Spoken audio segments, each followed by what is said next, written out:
Hello friends, पिछले video में हम लोग थेल्स प्रमेय के कॉन्सेप्ट को समझ लिया था और थेल्स प्रमेय को प्रूफ भी कर लिया था। आज उसी पर दो आधारित सवालें मैं लिया हूं और इस तरह सवालें आपके ऑब्जेक्टिव प्रश्न बोर्ड एग्जाम में बहुत ज्यादा आते हैं क्लास 10th के। देखिए, इसमें सवाल में कहा है थेल्स प्रमेय कैसे लगाएंगे।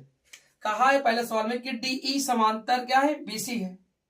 तो बेटा हमें दिया है क्वेश्चन में, क्या दिया है, दिया है कि डीई समांतर बीसी।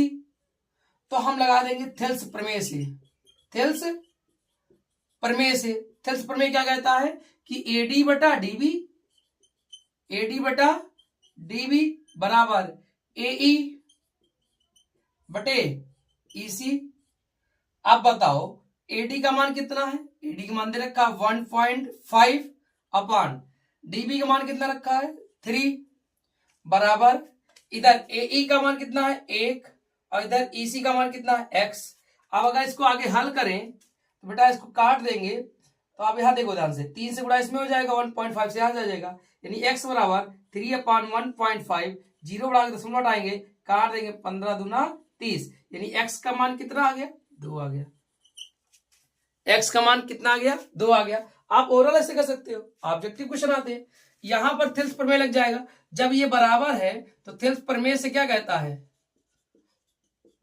थेल्स प्रमेय क्या कहता है कि डीए बटे डीबी, डीए बटे डीबी बराबर एई बटे ईसी।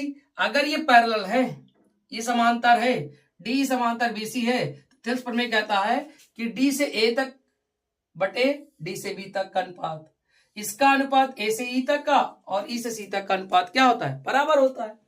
तो डीए का मान कितना निकालना है, डीबी का मान 7.2 बराबर एई का मान 1.8, इसका मान कितना है 5.4 आ गया, आगे नहीं आ गया, यानी x का मान क्या हो जाएगा बेटा 7.2 गुणा हो जाएगा 1.8 इंटू 7.2 अपॉन 5.4।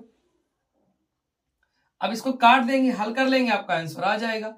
अब जब काटेंगे तो बेटा देखो यहां दंग दशमलव होते हैं, 0 बढ़ेगा तभी तो पॉइंट क्या हो जाएगा, हट पाएगा, हटेगा नहीं हटेगा।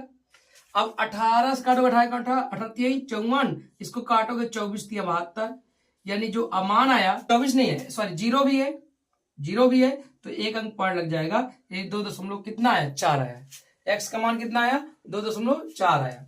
ये बात समझ में आ गई नहीं आगे फ्रेंड्स? अगर ये बात समझ में आ गई तो आप थेल्स प्रमेय का यूज अच्छे से कर सकते हो। अगर इस तरह सवाल समझ में आ गई है तो एक सवाल मैं दे रहा हूं, आप बताइए कमेंट में कि उसका आंसर क्या होगा। सवाल ये है कि तीसरे सवाल मान लो यहां पर दे रहा हूं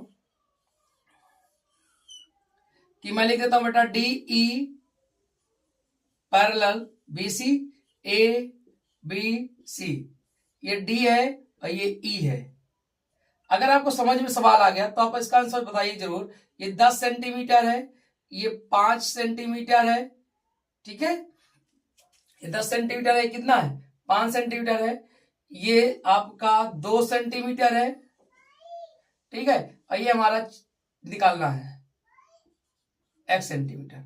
तो आप x का मान निकाल के इसका सवाल का आंसर कमेंट में करके जरूर बताइएगा। इस तरह सवाल आपके बोर्ड एग्जाम में आते हैं। ठीक है फ्रेंड्स, मिलते हैं।